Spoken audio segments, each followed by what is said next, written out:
som er vores anden produkttype, vil vi gerne præsentere vores aktivitet med didaktiske overvejelser. Som nævnt i opgaven, så tager vores inklusionsvinkel udgangspunkt i særligt Ahlenkærs teorier, blandt andet om tilstedeværelse. Men derudover handler det også om at deltage aktivt og give følelsen af at høre til i et fællesskab. Mange børn de oplever konflikter, og det kommer gennem deres deltagelse og trivsel. Det er derfor vigtigt at have pædagogiske værktøjer, der adresserer konflikter og understøtter inklusion. Et pædagogisk værktøj, som kan benyttes i sammenhæng med den teori, vi har anvendt i den skriftlige del, er forumteater, som vi gerne vil prøve af i praksis. Forumteater det er en interaktiv teaterform og dramametode, som er udviklet af Augusto Boal. Det er, hvor skuespillerne de viser et teaterstykke ud fra en situation, som kan belyse en problemstilling eller dilemma, hvor publikum undervejs de får muligheden for at deltage aktivt i spillet og ændre handlingen undervejs for spillet. På den her måde så bliver der altså skabt refleksion og dialog og fælles læring blandt deltagerne. Forumteater det kan anvendes effektivt som konflikthåndtering i blandt andet indskolingen, som er vores målgruppe. Metoden den er med til at få børnene aktivt til at reflektere over konfliktsituationer, som de kan opleve i hverdagen. Det er med til at få dem til at tænke over forskellige handlemuligheder eller løsningsforslag på konflikterne. Ifølge BUPL har forumteater hjulpet børn med at udtrykke deres følelser, forstå andre og finde løsninger. Metoden den er med til at skabe trygge rammer, hvilket også styrker deres sociale kompetencer og deltagelsesmuligheder.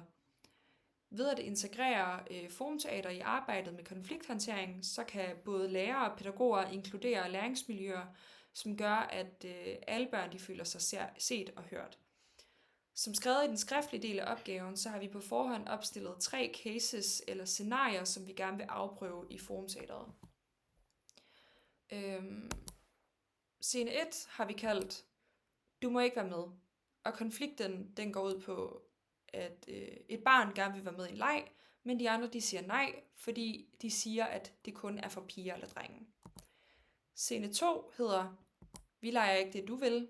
Konflikt. En gruppe børn bestemmer hele tiden, hvad der skal leges, og et barn får aldrig lov til at vælge. Scene 3. Drillerier i frikvarteret. En elev bliver drillet, fordi han eller hun har en anderledes madpakke, tøj eller skoletaske. Og så har vi valgt at tage udgangspunkt i den didaktiske relationsmodel. Inden vi i praksis udførte vores aktivitet, så brugte vi Him og Hippes didaktiske relationsmodel til at begrunde vores didaktiske overvejelser og gjorde os tanker omkring, hvad vi vil gøre. Vi vil nu gerne komme omkring de forskellige områder i modellen og de tanker, vi har gjort os under hver punkt. Og det første punkt, det er mål, og herunder mål, der snakker vi om, hvad børnegruppen de ligesom skulle lære, og hvilke kompetencer de skulle udvikle. Og vores mål med forumteater, det er, at børnene i en eller anden grad opnår bevidsthed omkring deres omgivelser, og hvordan deres handlinger i forskellige fællesskaber påvirker hinanden og andre. Målet er derfor også, at de efterfølgende vil have en form for refleksion om, hvordan man ligesom kan løse konflikter på en hensigtsmæssig måde, og det også kan skabe et større omfang af inklusion. Og næste punkt, det er indhold, og vores aktivitet er som sagt forumteater, og indholdet af aktiviteten er derfor, at vi ligesom skal skabe en scene, hvor vi opstiller forskellige konflikter og scenarier gennem skuespil. Vi starter aktiviteten ud med, at vi sætter os i en rundkreds sammen med alle børnene, hvor vi fortæller dem om, hvad forumteater er og hvordan det foregår. Og efter det, så er der 2 af os, der kommer op på scenen og starter med at stille et scenarie op. Og vi har så på forhånd aftalt, at det skal være Laura Kofod og Sofia, som vil stå på scenen, og så mig, Laura Søndergaard, vil sidde sammen med børnene og lege instruktør. Og jeg vil så også være den, som fryser scenerne og stiller spørgsmål til børnene. Og vi udspiller scenarierne, indtil vi synes, at vi ligesom har fået nok løsningsorienterede muligheder og refleksioner fra børnene.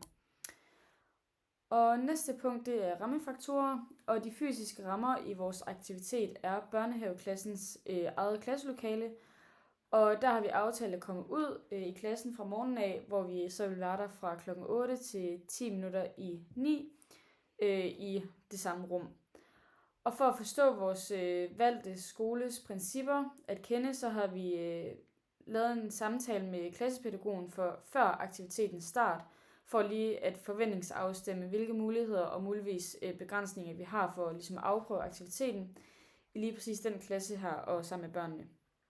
Og noget af det, der er vigtigt, er rammerne for lovgivningen.